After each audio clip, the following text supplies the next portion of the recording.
So jumping back on in with some of these word problems, it's going to be helpful for us to draw a picture and then see what we're missing. So for this first problem, it says, find the slant height of a regular square pyramid if the lateral area is 30 units squared and the base edge is 5. Okay, I'm going to go ahead. So I'm going to draw a square pyramid. I can kind of use this one as an example. So I feel like the easiest way is to draw almost like draw your square a little bit slanted. It's okay if it's not perfect. And then pyramids come up to a point.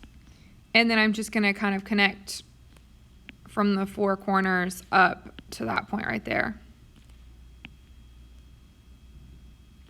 Okay, so close enough. I don't need it to be perfect. So I just wanted to kind of give a sketch of our square pyramid. Now we know that the lateral area is 30 units squared. So if I go take a look about pyramids, let's think pyramids, lateral area, that's 1/2 PL. So I'm going to go ahead and make a little note. So lateral surface area of a pyramid, I know that my formula for that was S equals 1/2 PL. So I read it, drew a picture, wrote a formula down because we have a ton of formulas in this unit. Okay, ton of formulas with surface area volume. And then it says, and the base edge is 5. Okay, so if I have a square pyramid and the base edge is 5, well, if it's a square, then all of them should be 5. So not sure if we're going to use that information, but let's go back. Okay, it wants the slant height, so it wants L, and then it told me what the lateral area was, so it told me what S was. So if I know what S is, I'm trying to find L. Well, I also know what P is because they told me the base edge. I can find the perimeter. I'm going to plug everything in. I'm going to work backwards. So I know that the lateral area, I know that S, the surface area, is 30 because they told me so. I'm going to do 1/2. Well, the perimeter all the way around would be 5, 5, 5, 5. That's just 5 times 4 is 20. They gave me that information too, but I don't know the slant height. I don't know L. That's what I'm trying to find. So from here, I'm just going to solve this like it were an equation. So 30 equals, well, half of 20 would be 10L. Divide both sides by 10. So the slant height of this pyramid would just be 3 units. And that's it. So sometimes with these word problems, I really just need to draw a picture, put my information on there. And then if they want something other than the area, I'm going to have to work backwards, and they'll usually give you information to do so. So taking a look at this little pirate party hat, the problem says, what is needed to find the amount of material used to make this party hat? Well, if you've ever had one of these party hats before, maybe you have, maybe you haven't, they have a hole at the bottom so they can actually fit on top of your head. So it's a cone. You probably already knew that. So have a cone. But asking yourself, do we have a base for our cone if we need a hole there? And that would be no. We have no base. Okay, so if I think about what we would make a party hat out of, volume's all the space inside. We don't fill these up. Maybe if you're dumping water on somebody's head, you do. But I just need the outside surface, so that would be surface area. Paper, wrapping paper, that's a form of surface area. So if I think about this, I have a cone with no base. I want paper to wrap it, essentially, or make it. I'm really looking for surface area of a cone, but I don't want the one that has the base. I just want the one that's just the sides. So going back to that problem, how do I find the lateral surface area of a cone? And the lateral surface area of a cone was just S equals pi R L. Lateral because I don't want a base. I need a hole there, right? And I just have the paper on the sides. So what would I need to find out? Well, I need to know what's the radius of this cone, and I need to know the slant height of this cone, and then that's it. They didn't say that we had to actually find anything. They just said what would we need to do it? Well, we would need the radius and we would need the slant height. It's like if somebody said, well, how much wrapping paper do I need? You kind of need to know, like, how big is the gift that we're wrapping? Is it really small or is it really big? It makes a difference. So I need to know, like, what's the radius, what's the slant height of this cone if you want me to figure out how much paper I need to make this party hat. Now, looking at this classroom below, it says a classroom has the dimensions shown below. Okay, if a painter plans to paint the walls of the classroom, and we're just going to assume for whatever reason they're just going to paint all the walls. We're not going to worry about like how big is the whiteboard, all of that. But so it says if a painter plans to paint the walls of the classroom, how much area will he be painting? And if 1 gallon of paint covers 10 meters squared, how much paint will he need? So if you actually don't know this, you need a gallon of paint covers a certain amount. And paint goes bad. So you want to make sure that you're not buying too much paint if you're painting, but you also want to make sure that you're not buying too little paint whenever you're painting.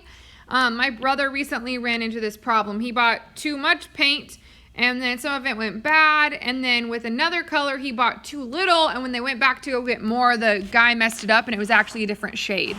So if you can figure out the surface area of what you're painting, you can get just the right amount with a little bit extra.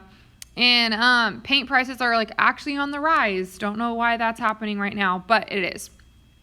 So we want to figure out, we don't want to waste any paint. We need to figure out exactly how much we need. So if we think about this, this is a prism. Well, if you're going to paint the surfaces, are you going to paint the floor and the ceiling? Hopefully you're saying no. If we're going to paint a classroom, we're not going to paint the floor and the ceiling. We just paint the walls. So if I go take a look at the prism, if I'm just going to paint the walls and I'm not going to paint the floor or the ceiling, I don't want total. I just want lateral. So back to this problem, I need to figure out what is the lateral surface area, and that's going to be how much I'm painting. So remember that P stands for perimeter of the base. I need to be careful because the perimeter of the base is not going to be 9.1 and 10.3.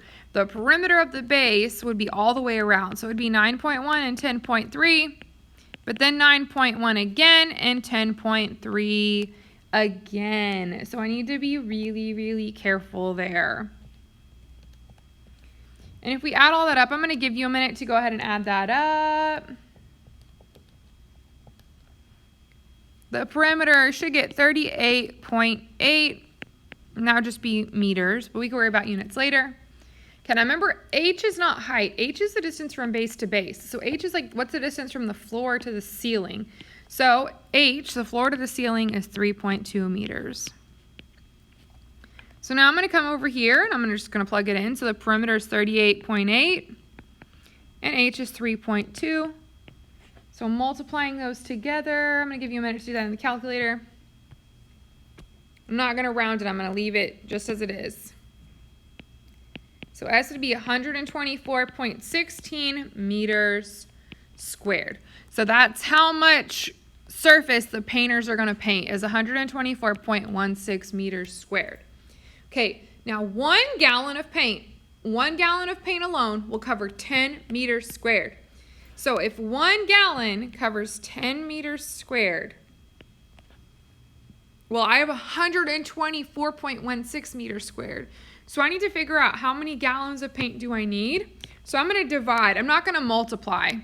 1 gallon of paint covers 10 meters squared. So like 10 meters, that's squared, that's 1 gallon. 20 meters squared, that's 2 gallons. 30 meters squared, but I don't want to count all the way up. So I'm going to do 124.16 divided by 10, and that's going to tell me how many gallons I need. Well, I just moved the decimal place over, so that'd be 12.416 gallons. But we need to think about this. So we know the surface area is 124.16. I divided it by 10 to figure out how many gallons, and that's 12.416 gallons. But if you go to Home Depot or Lowe's or Sherwin-Williams or wherever you go for paint, and you say, hey, I need that much, you can't get this. So if we have 12 gallons, we're not going to have enough paint. So exactly how many gallons would you need? Well, hopefully you're thinking 13 gallons, and you're correct.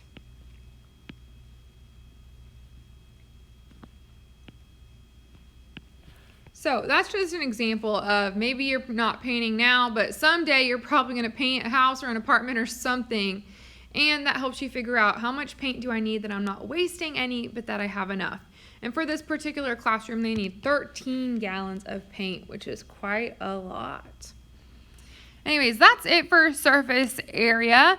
Remember to figure out what's the shape, write out your formula, find all the little pieces. I know some of these problems can be long-winded, but you can do it. Good luck.